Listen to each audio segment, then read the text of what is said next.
Morning, everyone, and welcome to the next edition of the Let's Keep the Conversation Going series. Today, I'm delighted to say that I'm joined by founder and director of Click to Check, David Jones. And look, it's great to see you, Dave. I know you're just recovering from COVID. How are you feeling? How are you now? Yeah, good morning. Thanks for the invite. Yeah, good. Yeah, much better. I think it knocked me for six for a bit, but back and strong and working well. Thank you. Great. Well, as I do with each of these sessions, probably the starting point is to maybe just introduce yourself to the audience. I know many of the people listening will know all about Click to Check, but just give us a bit of a flavour for your background and maybe how Click to Check came into being. Yeah, sure. Well, I've been in the industry in various guises for 18 to 20 years now. Started off as in IT at John Charcoals, then progressed through, starting my own business, forming a CRM engine. And we sold that on to Trigold.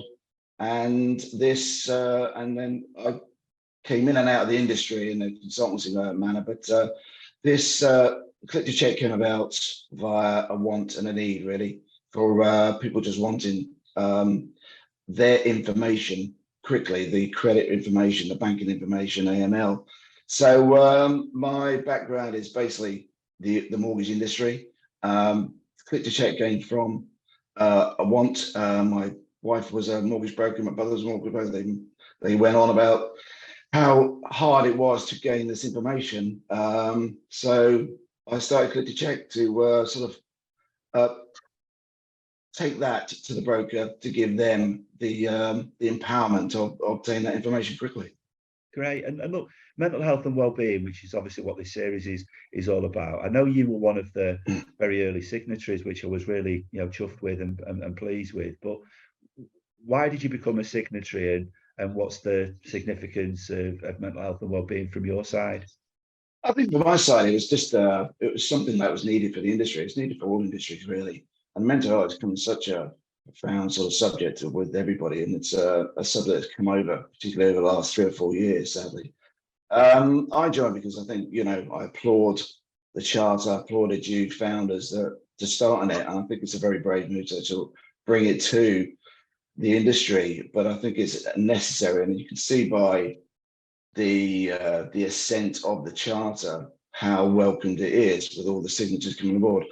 My side really was, I've had depression, I've had some mental health, early doors in my life, and it was just something that I thought needed me to be part of, really. So, and I think it's just, you can see by the signatures coming on that it's something that everybody wants to look at, everyone sees, and everybody should be looking at it.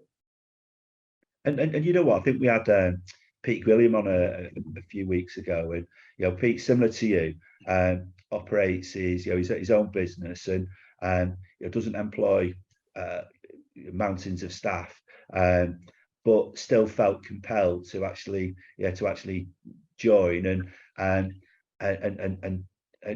be part of it. So for yourself, I suppose similarly, you've got a great business. I know it serves the market really well. Thank you. But this was about you doing something individually for you rather than it actually affecting a load of employees, wasn't it? Yeah, it's definitely for me, but as a sort of byproduct, and it's come more in front of this of me, is that it's something that I went through, and it was something that there was nothing around for me to talk to, and it's a very sort of it's a subject that's been buried, and as I said, it's coming to the forefront. But it was something I noticed, as something I've been in the industry. I've surrounded myself with the brokers, with the lenders, with large companies, small companies, and you just see it's quite prolific in the industry. So for me, it was just again just adding my name to a very sort of highbrow clientele, basically, and just wanted to do it for myself. But as it happens, it's sort of proliferated down to the company as well. So that's great news. Yeah, and what kind of coping mechanisms have you used in the past, Dave? So you mentioned, maybe some of these dark periods, early doors. So how did you actually overcome and what kind of mechanisms would you have used to as coping mechanisms? I think the coping mechanism is one thing. It's actually it's registering that you've got it, which is quite hard because it does creep up on you, Yeah. and it's not noticed. You haven't got, if you break your leg or cut your head, there's a big bandage or there's a big plaster branch, but there isn't. There's a lot of people running around with this virtual plaster in their head that no one's noticing or accepting or wanted to look at. So my mechanisms usually was actually my family, my wife noticing I wasn't quite as, shall I say, as outright as I used to be. And then for me, it was just literally going seeking. I was open to it. I mean, like a lot of people, you keep it bottled up, don't really want to talk about it. And then it just sort of came out. My wife just said, go and talk to someone. So I did, and that's why I went to the GP, and they were fantastic. But my mechanism is sport. It always has been throughout my life. If I don't do a bit of sport, then or it just you can feel the tension happening. And I think more so once I got through what was happening. And again, you'll recognize this with other people, with brokers, company owners. You start your business and you are isolated. You may be surrounded by a lot of people, but it's your name on top of the office. So it's you looking at all the things that happen in between, paying bills, paying staff, paying suppliers. You may be sort of outgoing, but at the end of the day, there's a lot to worry about. So for me, it's the outlet. One is family, but it was just going for a run or going for a bike ride or just doing something, getting out, and that's usually my outlet. And the family is a big outlet for me. And I think the COVID side of it brought that to my attention. It was such a time where the family got together, in a diverse manner, but it made us stronger. So again, it was a period of my life where now I can feel things happening. If it gets too much, I'll break out, and I understand it now, which is good. Again, going back to your charter, that is where it sort of sits as well. You can understand it, you can have a look at it, it's open there. And again, I applaud you guys for starting it, but it's recognizing the problem, which you should do. And do you think some of the boundaries and this alpha male kind of approach blokes have, and look, I know it affects both blokes and women, but do you think it's become easier to talk about, and there's been some progress made in recent years? Massively. I think it's leaps and bounds. I think there's still a sort of a discrimination, a stigma that goes on with it, but I think there's a lot more people out there that are able to talk about it. There's a lot more avenues now. There's a lot more sort of the government driven, the charters that you guys have started. I think also there's industry people, there's sports people coming out. I'm a big rugby fan, and once you see a player like Joe Marler coming out, talking about it, documenting it, and going through it, and recently Adam Peaty, who, what can go wrong with Adam Peaty? But all of a sudden he's like, Commonwealth champion, Olympic champion, European champion. He still has problems, and I think that is giving a lot more people the avenue and the confidence to say, put your hand up and say there is a problem. But I think also the industry and the people who front the industries are a lot more knowledgeable about it and a lot more proactive in going up and saying, are you okay? Can we do something about it? I've never worked in a large corporate company. The only one I've done is IBM, but usually SMEs, and usually you're a family and you understand what's going on with people. So you do understand that's happening. I think recently there's a lot more people coming forward and saying, are you okay? And for them to go, no, there's nothing wrong with me. It's more, actually, yes, can I have a chat? Yeah, I mean, I definitely agree, mate. That approachability, and we've just done a market survey, and again, we've still got a long way to go, but more and more companies are actually offering a level of mental health and wellbeing support. And as I said, I still think we've got around about 50% who indicated that their company offers nothing, or they're not aware of any support. So we've still got a huge journey to actually go through with this, but it's improving. There's no doubt about that. I think a couple of other interesting things from the survey, which may be interested in your opinion on. Brokers still don't appear to be getting enough sleep, still appear to be working longer than 45 hours a week, and Q4 of last year was emotionally charged on the back of, I suppose, the mini budget, but it still looks like the trends within our community are still there's still concerns that we should have. I mean, how's your sleep and running your own business? I know you work long hours, but sleep and working hours, how would you fare? Better. I look on my app, my Garmin app, and it compliments me on my 7 hours. It may be a bit up and down sometimes, but no, it compliments me.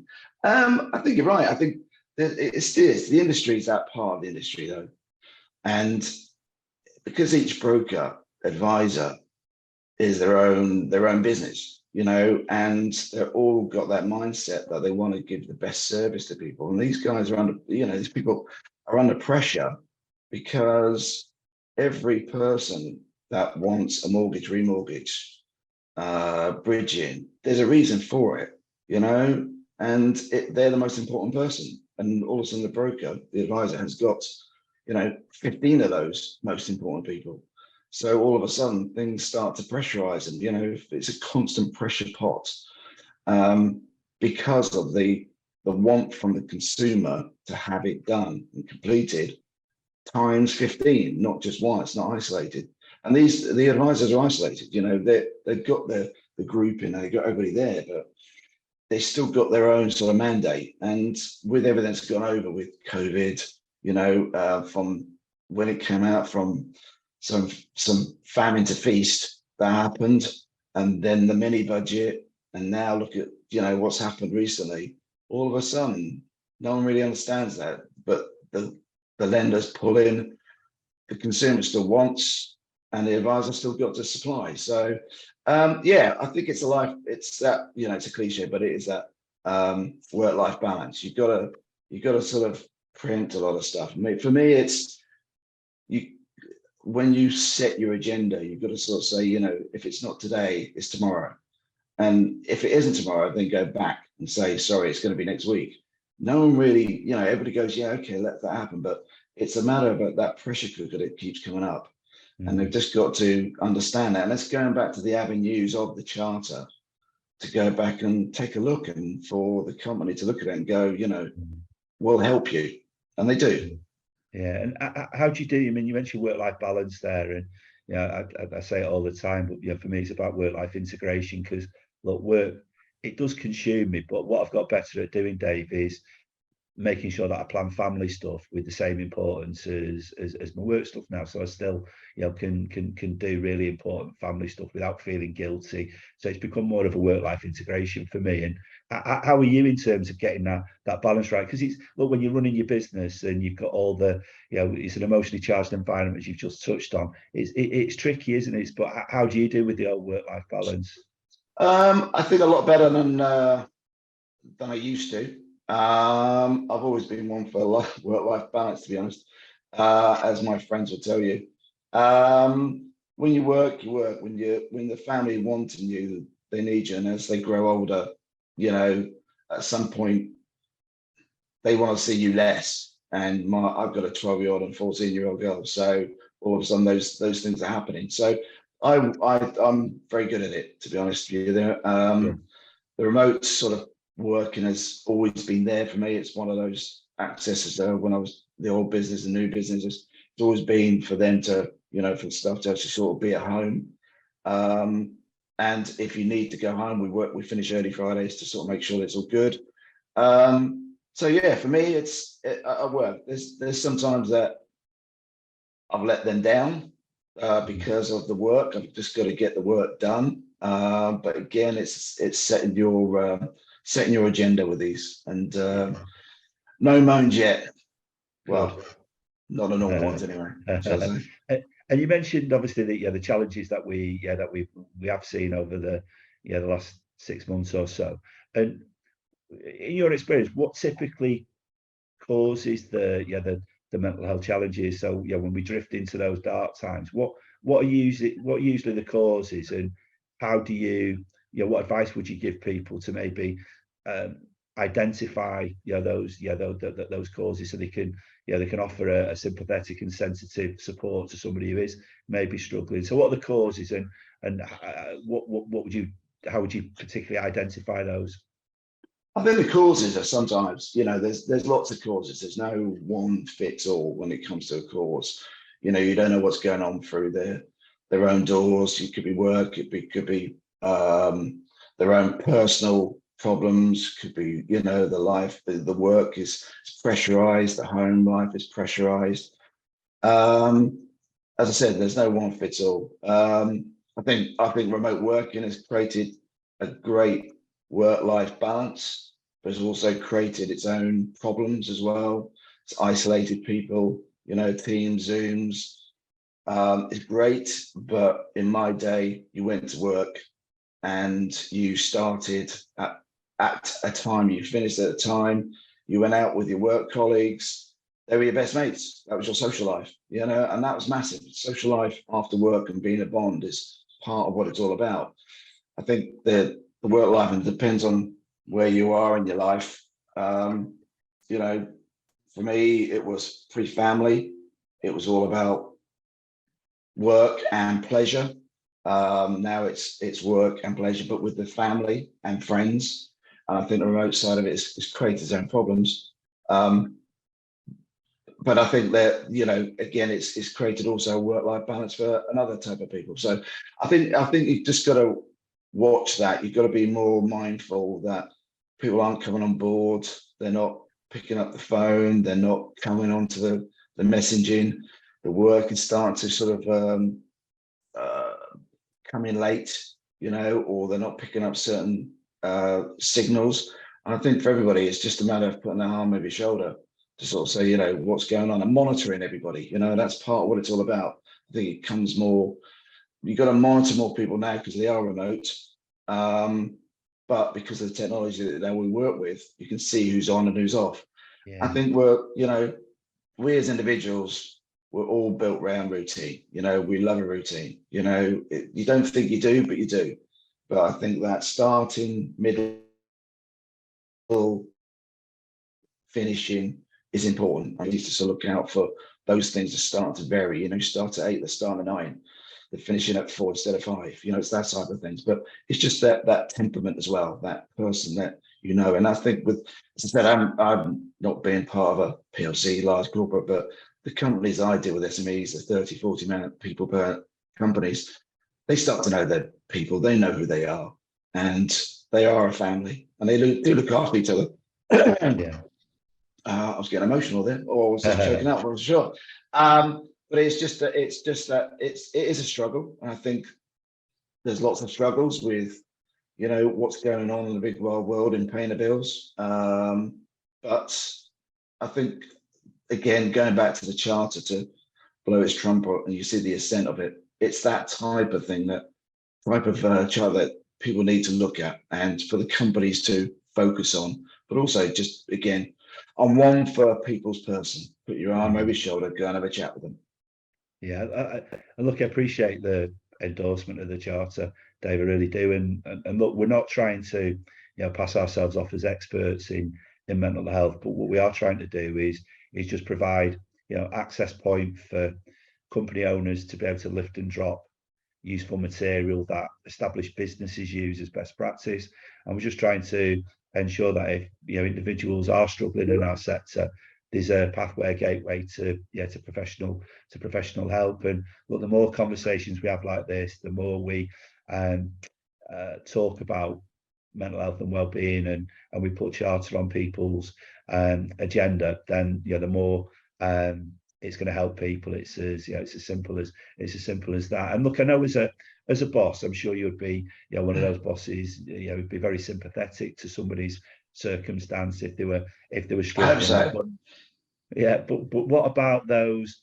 What about those bosses, and what advice would you give individuals if they are struggling? Kind of, reverse scenario here, but if you had a member of staff who was particularly struggling, and they're it's just falling on deaf ears, so the boss is just unsympathetic. What kind of advice would you give that individual to actually do? It's a tough one, isn't it, that one? The unsympathetic boss.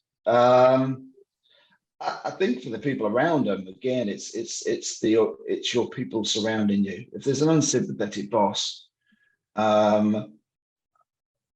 it really is going back to people around you, talking to them, or again, for those people looking on to everybody. We're not medical people, as you quite rightly said. We're not here to sort of give advice. What we are here to is just sort of be there, and be the person that you can come to, and have an open door policy for everybody. That's not just a managerial term. That's for everybody, just to sort of say, come and have a chat, come and sit in a room, go and have a beer, go and go out, go and have a walk, And I think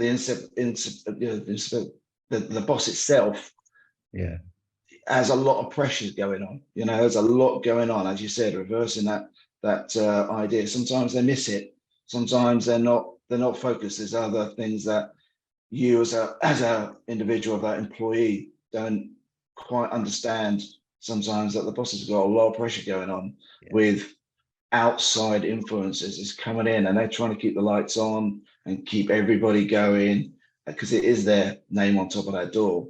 But I think if sometimes they're not sympathetic, because they're not wanting to be, it's because they just haven't got the time right now.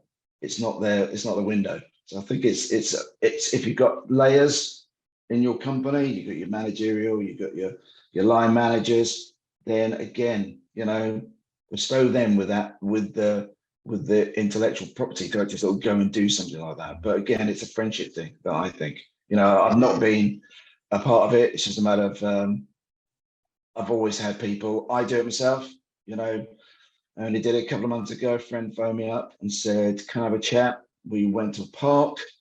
It was a 200-meter park. It's just this park you walk around for 200 meters. We came out of there 3-4 hours later, walking about 15,000 steps, just chatting, chatting. And that's all it is sometimes, just a chat. That's all it is. Look, I think it's a brilliant point you make there, and probably the first time we've had it about the boss, in terms of you never know what's going on in their life. So, that empathy, I think, works both sides, doesn't it, maybe? And, that importance of communication is, the boss could just be having a bad day. They could just be having, something terrible that's actually happened. So that discussion should be encouraged, but also that empathy goes, empathy and sensitivity goes across both sides, doesn't it?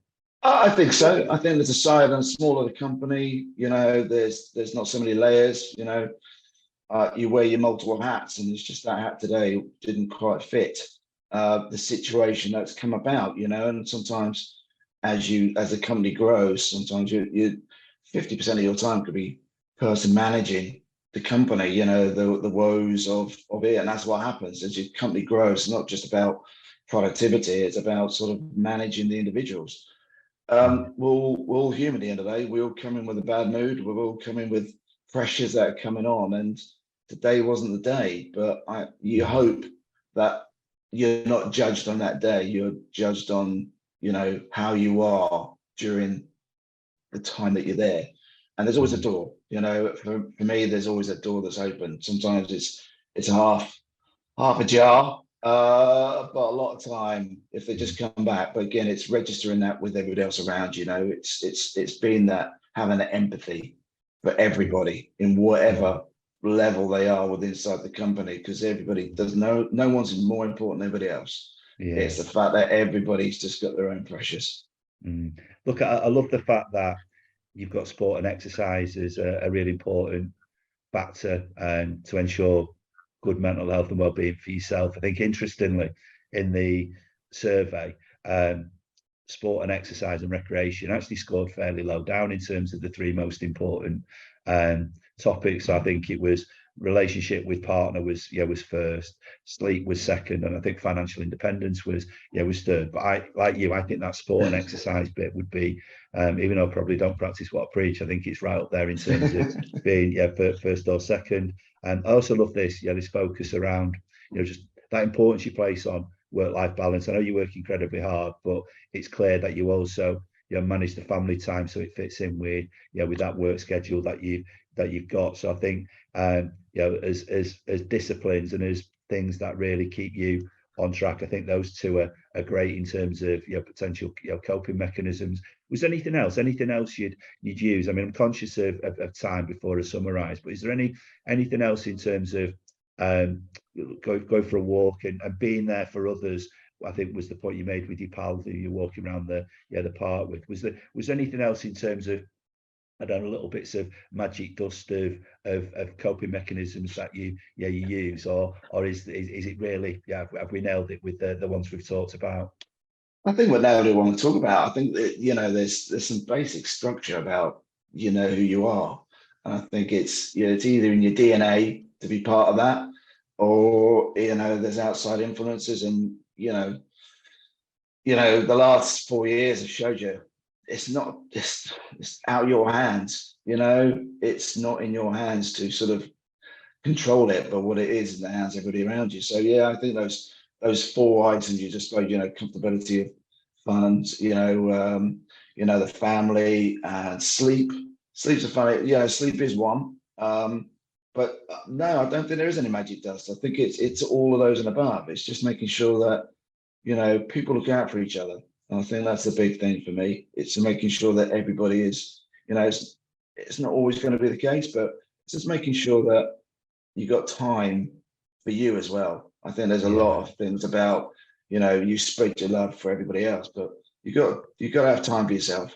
And when I talk about the sports side, it is going for that bike ride. It is just, even watching sport, I know that there'll be a lot of tutting going on, but sometimes you just sort of get lost into what you're watching, and that in itself can do it. But it's just making time for yourself. So I think the 5th one is that if that survey isn't there, it's just being yourself, really. Yeah.